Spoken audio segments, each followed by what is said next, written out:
오늘 우리가 입춘을 맞이합니다. 그러나 아직도 추위는 계속되고 있습니다. 지난 겨울을 돌아보면 정말 우리 기억에 몇 번째로 꼽을 수 있는 아주 추운 겨울을 우리가 보냈습니다. 그렇지만 이제 이 추위는 곧 지나갈 것입니다.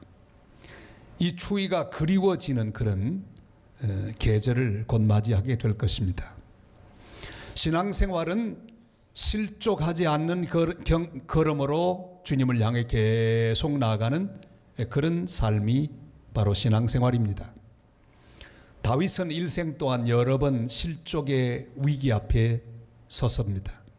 오늘 본문은 여러 사람들의 오해를 받아서 공격을 당하는 그런 상황에서 기록한 시편입니다. 여러 사람들의 비방을 당합니다. 공격을 받았습니다. 흔들었습니다. 자칫하면 넘어질 뻔했던 그런 경우.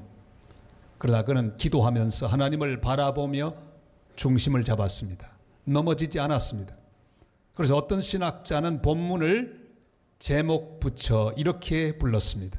내 눈에 비친 주님 얼굴. 정말 멋진 제목이죠. 오늘 어떤 상황 가운데 우리가 있든지 이 말씀을 통해 위로의 주님, 은혜의 주님, 사랑의 주님, 그 주님의 얼굴이 내 속에, 내 마음 속에, 생각 속에 비치어오는 복된 시간이 되시기를 바랍니다. 실족치 않는 걸음은 주님의 길을 굳게 지키는 걸음을 의미합니다. 오늘 5절이 이렇게 말씀하죠. 다 같이 읽겠습니다. 나의 걸음이 주의 길을 굳게 지키고 실족하지 아니하였나이다. 아멘. 주의 길을 굳게 지킨다는 말씀의 의미가 무엇입니까? 그것은 바로 수레바퀴가 나 있는 그 길을 따라서 나도 따라간다. 그런 의미를 가지고 있습니다. 올 겨울에 저 윗지방에서 눈이 많이 왔습니다. 눈이 오게 되면 운전하기가 얼마나 어려운지 몰라요. 우리는 부산에 사는 것에 대한 감사를 해야 합니다. 지난 겨울도 추웠지만 그래도 눈이 없어 안전한 그런 운행을 할 수가 있었습니다. 그래도 눈 많이 온 길을 갈 때도 안전한 방법이 하나 있습니다. 먼저 나 있는 그 찻길을 따라서 쭉 따라가면 그래도 안전하게 운전할 수 있습니다. 오늘 본문 말씀이 그것입니다. 먼저 가신 우리 주님의 그 발자취를 따라서, 발자국을 따라서 가면 가장 안전한 그런 실족하지 않는 길을 갈 수 있다는 의미입니다. 폼페이 유적지에 가면 많은 사람들이 지나다닌 마차 자국을 볼 수 있습니다. 다른 여러 유적들이 있는데 저는 그곳에 가서 이 마차 자국을 보며 직접 들어가서 거기 서서 마차 자국을 보았습니다. 얼마나 많은 마차들이 지나다녔으면 저렇게 홈이 파이고 자국이 났을까? 가만히 생각을 해보았습니다. 수많은 사람들이 앞서갔던 장사꾼, 여러 사람들, 권력을 가진 사람들, 또한 쾌락을 쫓아 사는 사람들, 그 사람들의 뒤를 따라 오고 갔던 그 마차 자국을 보면서 그들 다 어느 날 갑자기 폭발했던 베스피우스 화산, 그 화산재와 용암에 의하여 다 덮이고 말았구나 하는 생각을 했습니다. 여러분, 길이 나 있다고 함부로 따라가면 곤란합니다. 많은 사람이 간다고 거기는 안전한 길이 아닙니다. 수많은 사람이 밟고 지나갔다고 나도 갈 수 있다는 생각은 착각입니다. 우리 주님 이렇게 말씀하시죠. 마태복음 7장 13절로 14절 말씀 다 같이요. 좁은 문으로 들어가라. 멸망으로 인도하는 문은 크고 그 길이 넓어 그리로 들어가는 자가 많고 생명으로 인도하는 문은 좁고 길이 협착하여 찾는 이가 적음이라. 아멘. 아무 길이나 따라가면 안 됩니다. 주님이 가신 그 길로 따라가야 합니다. 십자가의 길, 섬김의 길, 순종의 길, 겸손의 길, 주님 명하신 그 길로 가야 합니다. 실족의 의미가 뭘까요? 주님이 가신 그 길에서 내가 빗겨나는 것을 의미합니다. 기차가 레일을 벗어나는 것을 탈선이라고 하지요. 우리가 주님을 향해 쭉 가야 하는 그 길이 잘못된 방향으로 향하게 될 때 그것을 실족이라고 말할 수 있습니다.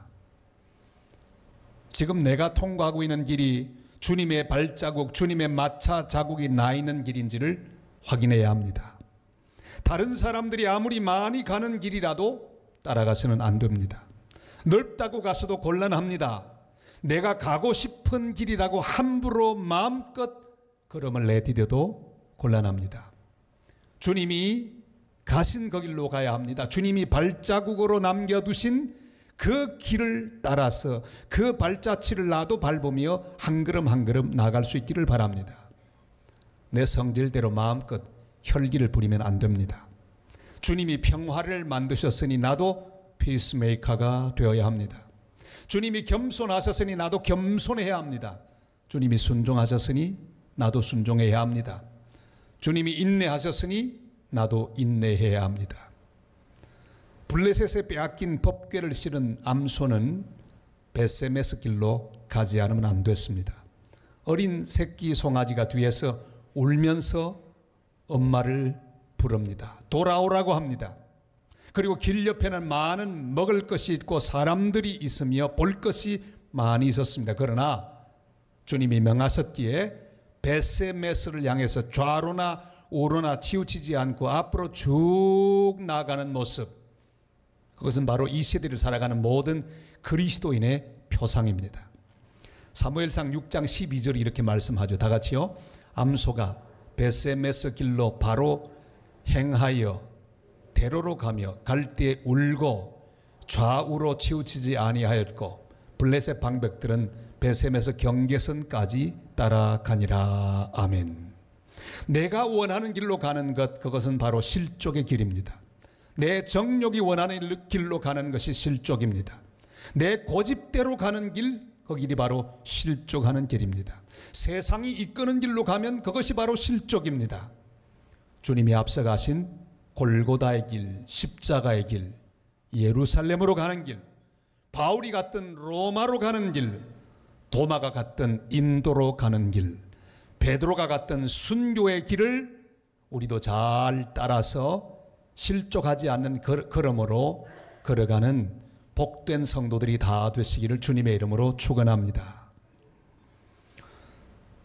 주님이 명하신 그 길로 가던 다윗도 어려움을 당했습니다. 핍박을 당했습니다. 오해를 받았습니다. 억울한 일을 당했습니다.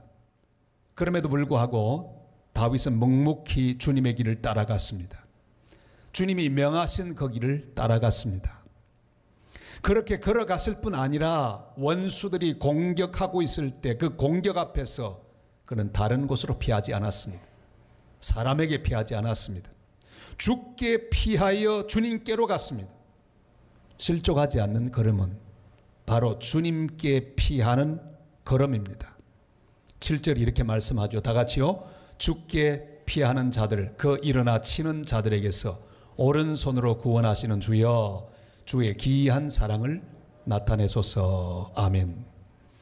우리가 주님께 피하면 주께서 우리를 오른손으로 구원하셔서 그 놀라운 사랑을 우리에게 나타내실 것입니다. 이 말씀은 출애굽을 하고 홍해를 맞이하고 그 홍해를 가르신 하나님의 능력 가운데 홍해 건너편으로 가서 백성들과 함께 불렀던 모세의 노래, 출애굽기에 나오는 그 말씀과 일맥상통합니다. 그 말씀을 한번 같이 보겠습니다. 출애굽기 15장 11절로 13절 말씀 다 같이요. 여호와여, 신중에 주와 같은 자가 누구니까? 주와 같이 거룩함으로 영광스러우며 찬송할 만한 위엄이 있으며 기이한 일을 행하는 자가 누구니까? 주께서 오른손을 드신즉 땅이 그들을 삼켰나이다. 주의 인자하심으로 주께서 구속하신 백성을 인도하시되 주의 힘으로 그들을 주의 거룩한 처소에 들어가게 하시나이다. 아멘. 모세와 이스라엘은 애굽을 떠나서 하나님의 은혜로 출애굽했습니다. 그리고 구름 기둥과 불 기둥이 인도하는 대로 그들은 광야길을 가고 있었습니다. 그러나 홍해 앞에 도달했을 때 그들은 위기를 경험합니다. 절벽에서 떨어지고 마치 깊은 물속으로 빠질 수밖에 없는 위기를 경험했습니다. 그때 모세는 다른 곳으로 피하지 않았습니다. 피할 곳은 오직 여호와 하나님께로 향하여 피해 들어가고 하나님께 부르짖어 간구했습니다.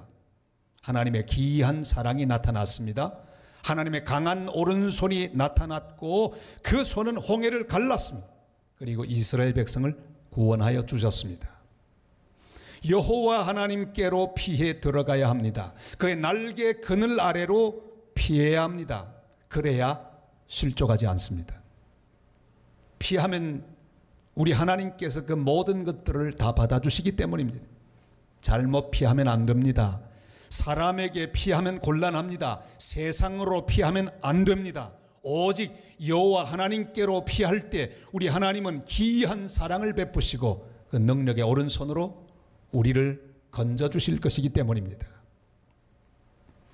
한 번은 맨손으로 고기를 잡는 어떤 사람의 프로그램을 보았습니다. 그는 낚시도 이용하지 않고 그물도 이용하지 않습니다. 오직 맨손으로 강 속에 들어가서 그냥 고기를 잡아내는데 한두 마리도 아니고 수십 마리를 순식간에 잡아냅니다. 기자가 묻습니다. 비결이 뭡니까? 그 물고기 도사가 이렇게 말합니다. 간단합니다. 물고기의 성질만 알면 다 잡을 수 있습니다. 물고기는 도망을 치는데 자기 머리만 숨기면 온몸 다 숨겼다고 생각하는 버릇이 있습니다. 그래서 물고기를 쉽게 잡는 방법은 그 물고기가 머리를 감추고 있을 때 그냥 한 마리씩 두 마리씩 잡아서 바깥으로 던지기만 하면 다 잡을 수 있습니다. 여러분, 우리가 이 세상에서 숨을 곳이 어디 있단 말입니까? 물고기가 어리석은 것처럼 보이지만 사람들도 역시 마찬가지입니다. 어디인가 숨으려고 머리를 숨깁니다. 사람에게 숨습니다. 혹은 자기의 재주에 숨습니다. 세상에 숨습니다. 그러나 우리가 숨을 곳은 이 땅에 없습니다. 잘못 숨으면 다 실족하여 넘어질 수밖에 없습니다. 요나도 숨으려고 했죠. 배 밑창에 숨었습니다. 그러나 숨을 곳이 아니었습니다. 하나님은 기어이 그 숨어있는 요나를 다 발견했습니다. 하나님의 눈을 피할 수가 없습니다. 아간은 훔친 전리품을 깊이 숨기고 시침을 땄지만 하나님 앞에서 숨을 수가 없었습니다. 우리는 오직 하나님 앞에 숨어야 합니다. 하나님께로 피해 들어가야 합니다. 시편 31편 1절로 2절이 이렇게 말씀합니다. 다 같이요. 여호와여, 내가 주께 피하오니 나를 영원히 부끄럽게 하지 마시고 주의 공의로 나를 건지소서. 내게 귀를 기울여 속히 건지시고 내게 견고한 바위와 구원하는 산성이 되소서. 아멘. 우리 하나님께 피하지 않고 내가 직접 적을 맞아서 싸우면 넘어질 수밖에 없습니다. 그러길래 우리 주님은 우리에게 말씀합니다. 너희는 가만히 있어 오늘 나 여호와가 구원하는 것을 보라 말씀하셨습니다. 다니엘도 간신들과 싸우지 않았습니다. 하나님께 그 모든 것을 기도로 맡겼습니다. 에스더도 하만과 싸우지 않았습니다. 그들이 한 일은 하나님께로 나아가는 일이었습니다. 주님께서 직접 그들과 싸우시도록 맡겼습니다. 오늘 우리의 문제로 우리의 걸음이 어떻게 흔들리고 있습니까? 어떤 문제가 나의 걸음을 실족하게 만드는 요인으로 다가오고 있습니까? 주님께로 피해야 합니다. 주님 예수 그리스도는 우리를 초대하고 있습니다. 마태복음 11장 28절로 30절 말씀 다 같이요. 수고하고 무거운 짐진 자들아 다 내게로 오라. 내가 너희를 쉬게 하리라. 나는 마음이 온유하고 겸손하니 나의 멍에를 메고 내게 배우라. 그리하면 너희 마음이 쉼을 얻으리니 이는 내 멍에는 쉽고 내 짐은 가벼움이라 하시더라. 아멘. 원수는 우리가 믿음으로 걸어가는 걸음을 보고 어떤 수를 쓰든지 넘어지게 하려 합니다. 오늘도 우리는 주님의 길을 따라 주님의 뒤를 따라 여기까지 왔습니다.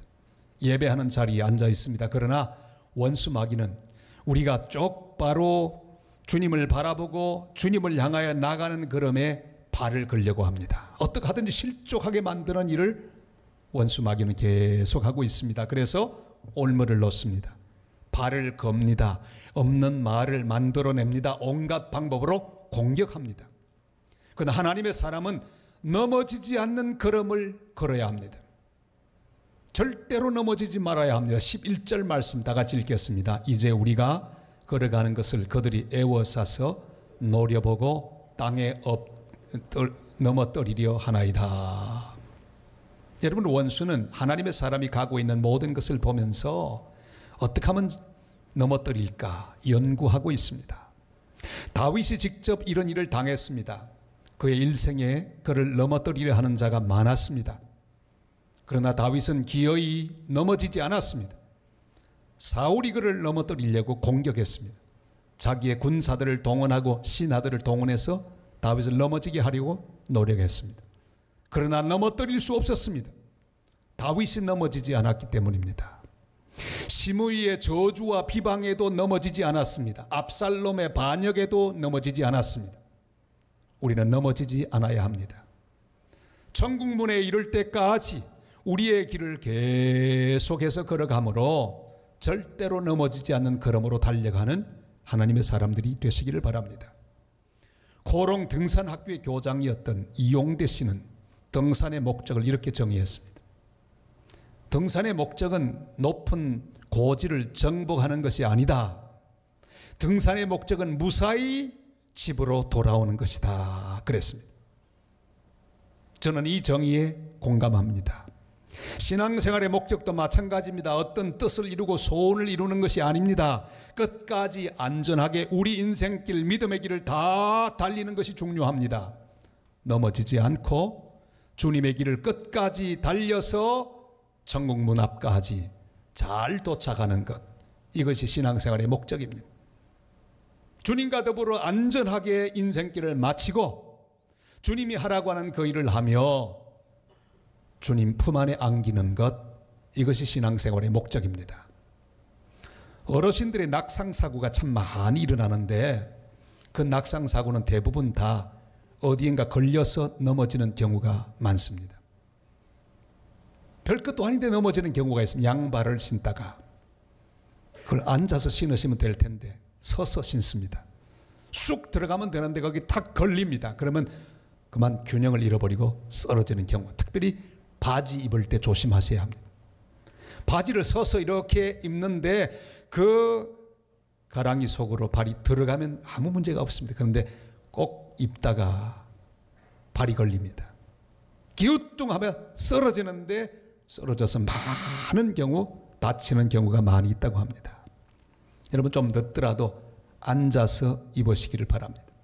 앉아서 양말도 잘 천천히 신으시기를 바랍니다. 돌아가신 우리 김현주 장로님 갑자기 나빠지셔서 돌아가셨는데 그 나빠지신, 건강이 좋아지지 않은 이유가 있었어요.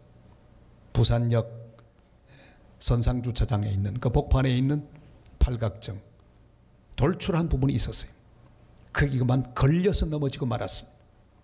그날 이후로 건강이 좋지 않아서 결국은 주님 품에 안겼습니다. 여러분, 우리 영적 걸음도 마찬가지입니다. 걸리는 것을 조심하시기를 바랍니다. 어디 걸리는지를 잘 조심해 보아야 합니다. 원수가 발을 겁니다. 실망하게 합니다. 낙심하게 합니다. 분노하게 합니다. 미워하게 합니다. 분쟁하게 합니다. 의심하게 합니다. 그때마다 기도하며 감사하며 찬양하면서 점프하시기를 바랍니다. 균형을 잘 잡으시기를 바랍니다. 어릴 때 여러분 하던 놀이가 기억나시죠? 술래가 복판에 서서 이 줄넘기 줄을 들고는 막 돌립니다. 그러면 둥그렇게 서서 지나가는 그 줄에 걸리지 않으려고 펄쩍펄쩍 뛰던 놀이를 여러분 기억하실 거예요. 얼마나 그때 열심히 뛰었습니까? 걸리면 술래가 되니까 높이 높이 떴습니다. 여러분, 우리의 믿음 생활이 이와 비슷합니다. 우리가 걸어가고 있는 것을 원수가 보고 있습니다. 우리 앞에 줄을 돌리고 있습니다. 발을 걸기 위해 온갖 방법을 동원합니다. 우리가 봉사하는 것 보고 있습니다. 전도하는 것 보고 있습니다. 선교하는 것을 보고 있습니다. 그래서 넘어지게 하려고 원수는 발을 겁니다. 줄을 돌립니다. 하나님의 교회를 원수들이 보고 있습니다. 어떻게 하면 성도들이 넘어지게 할까?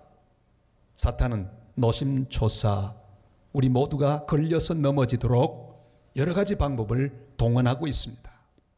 여러분, 가만히 있으면 안 됩니다. 기도하고 찬양하면서 우리는 뛰어 올라야 합니다. 점프해야 합니다. 절대로 낙심하지 말고 날마다 점프해야 합니다. 절대로 미워하지 말고 사랑으로 점프해야 합니다. 절대로 포기하지 말고 믿음으로 점프해야 합니다. 절대로 분쟁하지 말고 사랑으로 하나가 되어야 합니다. 러시아가 여러 예술가를 많이 배출했는데 그 가운데 세계적인 시인 한 명 배출했습니다. 러시아 백성들이 정말 사랑하고 존경하는 푸시킨이라고 하는 시인입니다. 이가 푸시킨인데요. 우리 다 그 시를 기억하고 있습니다. 한두 구절 정도 모르는 사람은 없습니다. 삶이 그대를 속일지라도 거기는 슬퍼하거나 노여워하지 말라. 이런 그 삶이라는 인생이라고 하는 시를 다 기억하시죠? 지금 저 사진은 그렇게 미남인 것처럼 보이지 않는데 진짜 푸시킨은 러시아 사람들이 좋아하는 그런 미남 중에 미남이었습니다. 존경받는 사람이었습니다. 그는 아주 미녀 중에 미녀와 결혼했습니다. 나탈리라고 하는 여자와 결혼하는데 온 나라가 시끌벅적했다고 합니다. 왜? 워낙 유명한 미남과 미녀의 결혼이었기 때문에. 시도 잘 쓰고 돈도 많고 인물도 출중한 그가 결혼할 때 많은 사람이 와서 축하를 했다고 합니다. 잘 살다가 아름답게 죽었으면 좋겠는데 그 마지막이 좋지를 않습니다. 행복하게 살던 어느 날 군인 한 명이 등장했습니다. 단테스라고 하는 군인이 등장했어요. 그리고 자기 사랑하는 아내에게 자꾸만 추파를 던지기 시작합니다. 이 위대한 시인 그만 중심을 잃어버리고 말았습니다. 화가 머리끝까지 났습니다. 잘 처리하면 될 일인데 그만 당장 그 단테라는 군인 앞에 가서 결투를 신청했습니다. 장갑을 탁 던진 거예요. 그 결투는 권총으로 쏘는 결투입니다. 누가 이겼을까요? 군인이 이기죠. 늘 총 쏘는 장교가 이기죠. 아니 시인이 무슨 총을 쏘겠습니까? 그만 첫 발에 위대한 시인 푸시킨은 죽고 말았습니다. 시는 잘 썼습니다. 삶이 그대를 속일지라도 그래 슬퍼하거나 노하지 말라. 잘 썼는데 진짜 자기 속에 있는 분노를 조절하지 못하고 결국은 그는 그 인생 안에 모든 걸 다 잃어버리고 허무하게 죽고 말았습니다. 사랑하는 여러분, 원수는 지금도 내가 넘어지기를 바라고 있습니다. 분노하고 혈기를 부리고 실망하고 포기하기를 바라고 있습니다. 절대로 원수의 계략에 넘어가지 말고 믿음으로 점프하여 실족하지 않는 걸음으로 승리하는 복된 성도들 다 되시기를 주님의 이름으로 축원합니다.